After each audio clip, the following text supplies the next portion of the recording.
Chiefs. So obviously last week we were treated to what most people call arguably the greatest quarterback duel we've ever seen in a single game. Maybe some of the Peyton Manning, Tom Brady games will stack up to that, possibly. Well, no, I was about to say possibly, maybe Elway and Joe Montana, but Joe Montana usually was smoking John Elway in those games just due to having superior teams. But yeah, last week's Josh Allen and Pat Mahomes duel was absolutely incredible. So this week we got a couple more young guns. Obviously, Pat Mahomes is still in the running for a trip to the Super Bowl, and Joe Burrow and the Cincinnati Bengals are going to be his opposition. Now, nobody thought the Bengals were going to be here. Obviously, they're playing tremendous football at this point on most fronts, but we are going to see, maybe we're going to see another great one. I don't know. Last week, Joe Burrow got sacked 9 times by the Tennessee Titans. He was able to stand in there. Now, I don't expect that Joe Burrow is going to get sacked 9 times by the Chiefs this week. Their defense has played better throughout. It's been up and down throughout the course of the season. Went through some bad stretches, went through some good stretches. Is playing decent right now, but obviously got lit up by Josh Allen and the Bills last week. Now, with that said, the Bills, they weren't able to run it and necessarily throw it out of the backfield with a guy like Joe Mixon, like the Chiefs can. The Bills, obviously, Gabe Davis played the game of his life. He played insane last week, 4 receiving touchdowns, set an NFL record for the playoffs.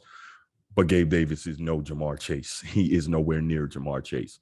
Now, with that said, obviously Spags is going to be watching the film, and I doubt that Jamar Chase is going to have 4 receiving touchdowns today. Probably have 2.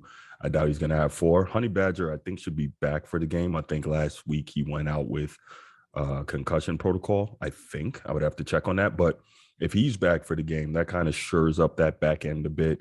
Doesn't leave those huge gaping holes downfield right in the middle that Josh Allen was able to exploit. With that said, Joe Burrow is one of the best downfield throwers of the football in the league, especially, again, with Jamar Chase being his main weapon. Obviously, they being the Cincinnati Bengals are able to throw the football effectively with run the football effectively with Joe Mixon. The problem is keeping Joe Burrow standing. They are solid in run blocking, but their pass protection is not great. That's why last year in the draft, even though Burrow was advocating heavily for Jamar Chase, his former LSU teammate that he won a national championship and set records with in college, obviously he got that. He won that one. But a lot of people were saying they should take Penei Sewell in terms of keeping him standing, and Sewell, being a possibly generational offensive lineman. Now, I don't think you're wrong if you take Sewell, but clearly you see the impact Jamar Chase has had on Joe Burrow and unlocking that Bengals offense in terms of the over-the-top portion and what they can do in terms of explosive plays. Now, the last time these two played, Pat Mahomes did not throw for 300 yards, and Joe Burrow threw for over 400, and the Bengals upset the Chiefs at home in Arrowhead. This is going to be a totally different ball game. I liked that Joe Burrow came out and said, he wasn't cocky about it, but he said, hey, I'm used to loud stadiums. I'm used to the big game environments. Obviously, having played first in the Big Ten, being in the big house at Michigan, or playing in Happy Valley at Penn State, where, both of those stadiums have over 100,000 people and it's raucous. And obviously the Horseshoe at Ohio State, which also holds over 100,000 people. It's insane. You're at Wisconsin, almost 80,000, 85, and they're doing the jump around and it's nuts. Obviously, then he goes down to the SEC. He's in Death Valley, LSU, insane stadium. Then he's in Tuscaloosa. He's at Sanford Stadium at night. All these crazy places that go nuts.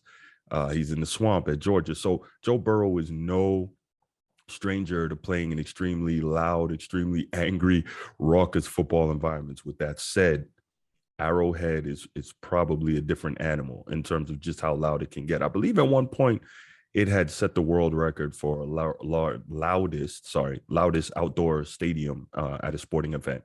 So Arrowhead can be completely nuts.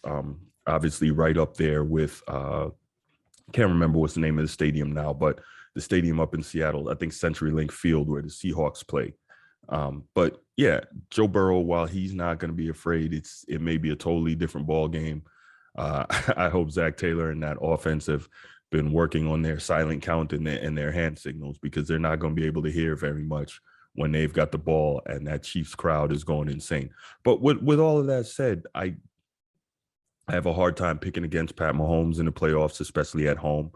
But I don't think Cincinnati is going to roll over and give them this game. Because for me, one of the biggest things, I think Cincinnati may have a slight opportunity to slow these guys down, if anybody could slow them down, because obviously we've seen it. Patrick Mahomes only needs 13 seconds, if that, to make tremendous plays and move his team down the field with expediency. But in terms of the general football sense of being able to slow down an elite offense and try to keep them on their own sideline, Cincinnati is really able to run the football well with Joe Mixon.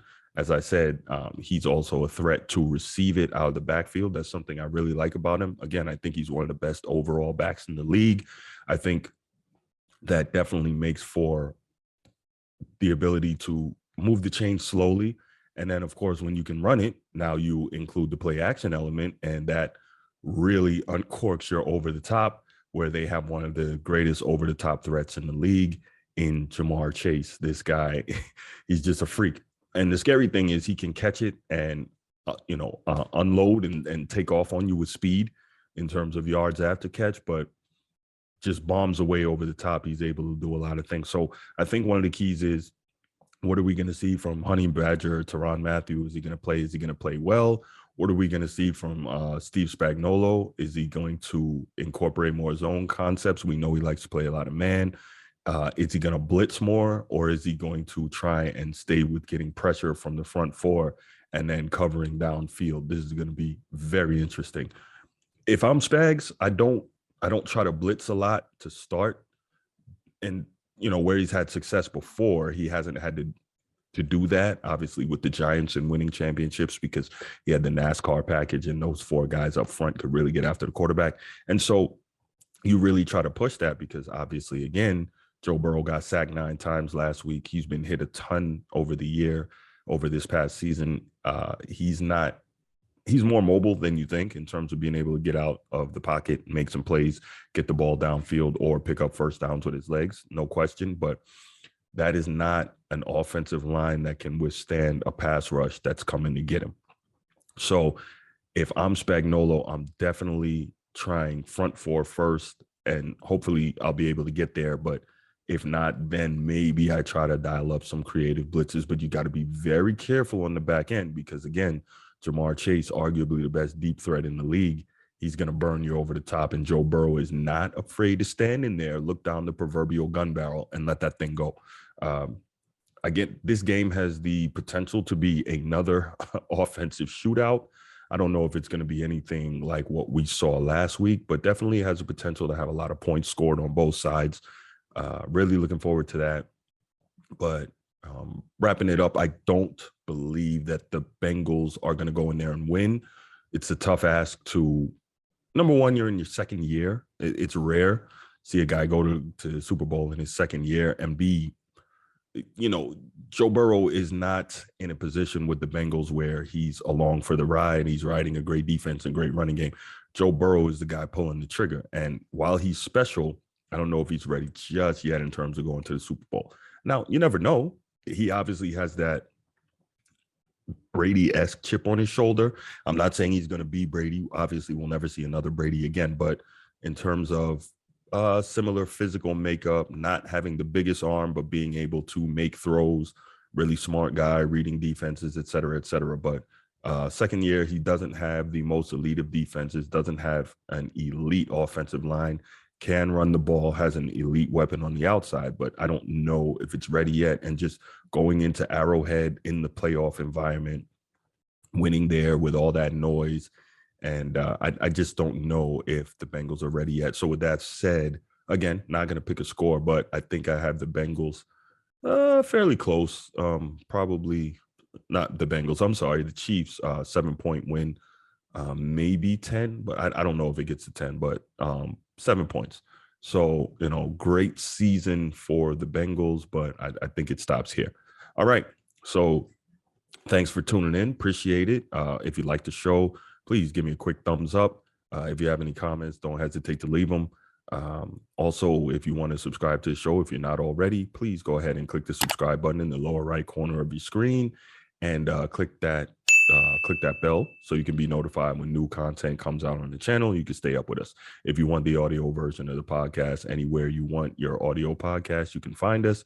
Here's just a bunch of them right here on the screen showing where we're available. But if you have your own platform you listen to, you could probably find us there as well. If your audio platform allows you to, please go ahead and give us that 5-star rating. Helps a lot in terms of the algorithm, making us easier to find, means we're a more popular show. And if you like the show, don't keep it to yourself. You know, other sports fans, or even if they're not a sports fan, but you think they might just like a good podcast, hopefully you like the show enough to recommend it and share it. All right, that's it. I'm out. Peace.